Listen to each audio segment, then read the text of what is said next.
Israel സേന ഗാസയിൽ നടത്തിയ സൈനിക നടപടിയിൽ കൊല്ലപ്പെട്ട അൽവാദിയ എന്നയാൾ ഡോക്ടറല്ല ഹമാസ് ഭീകരനാണെന്ന് വെളിപ്പെടുത്തി ഇസ്രായേൽ. ചൊവ്വാഴ്ച ഇസ്രായേൽ സൈന്യം നടത്തിയ ഡ്രോൺ ആക്രമണത്തിലാണ് അൽവാദിയ കൊല്ലപ്പെട്ടത്.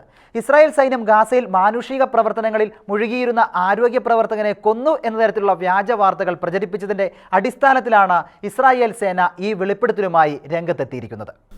ഗാസയിലെ MSF ക്ലിനിക്കിലേക്ക് സൈക്കിളിൽ പോകുന്നതിനിടെ അൽവാദിയ കൊല്ലപ്പെട്ടെന്നാണ് ഹമാസ് മുമ്പ് വ്യക്തമാക്കിയത്. ഇത് ഇസ്രായേലിനെതിരെ വലിയ വാർത്തയാക്കി പ്രചരിപ്പിച്ചിരുന്നു. സംഭവം വിവാദമായതോടെ സത്യാവസ്ഥയുമായി ഇസ്രായേൽ രംഗത്തെത്തി. തങ്ങൾ ആക്രമിച്ചത് ആരോഗ്യ പ്രവർത്തകനെയല്ല, ഹമാസ് തീവ്രവാദ സംഘത്തിലെ മിസൈലുകളും റോക്കറ്റുകളും വികസിപ്പിക്കുന്ന ജിഹാദിയാണ് അൽവാദിയ എന്ന ഇസ്രായേൽ സൈന്യം വ്യക്തമാക്കി.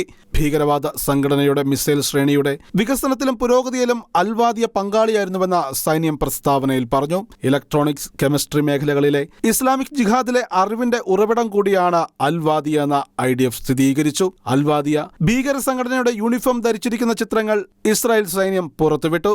അതേസമയം റാഫ അതിർത്തി കടന്ന ഈജിപ്തിലേക്ക് ഭൂഗർഭ തുരങ്കങ്ങൾ വഴി തീവ്രവാദ ആയുധങ്ങൾ കടത്താൻ നേതൃത്വം കൊടുത്തിരുന്ന മറ്റൊരു ഹമാസ് ഭീകരൻ അബു ഇഷാഖ് വ്യോമാക്രമണത്തിൽ കൊല്ലപ്പെട്ടതായും ഇസ്രായേൽ സൈന്യം വ്യക്തമാക്കി. അതിനിടെ സെൻട്രൽ ഗാസയിൽ മാനുഷിക സഹായ വാഹന വ്യൂഹത്തിന് അകമ്പടി പോയ ഇസ്രായേൽ സൈനികർക്ക് നേരെ ഹമാസ് മോട്ടോർ ഷെല്ലുകൾ പ്രയോഗിച്ചതായി സൈന്യം ദൃശ്യങ്ങൾ സഹിതം വെളിപ്പെടുത്തി. ഗാസ നിവാസികൾക്ക് മാനുഷിക സഹായവും പ്രവർത്തനങ്ങളും വർദ്ധിപ്പിക്കാൻ ഇസ്രായേൽ ശ്രമിക്കുമ്പോൾ ഹമാസ് ഈ ശ്രമങ്ങൾ ചൂഷണം ചെയ്യുകയും പാലസ്തീൻ പൗരന്മാരുടെ ജീവൻ അപകടത്തിലാക്കുകയും ചെയ്യുന്നതായി സൈന്യം തെളിവുകൾ സഹിതം വ്യക്തമാക്കുന്നു. ഇന്റർനാഷണൽ ഡെസ്ക്, ഷെക്കേന ന്യൂസ്.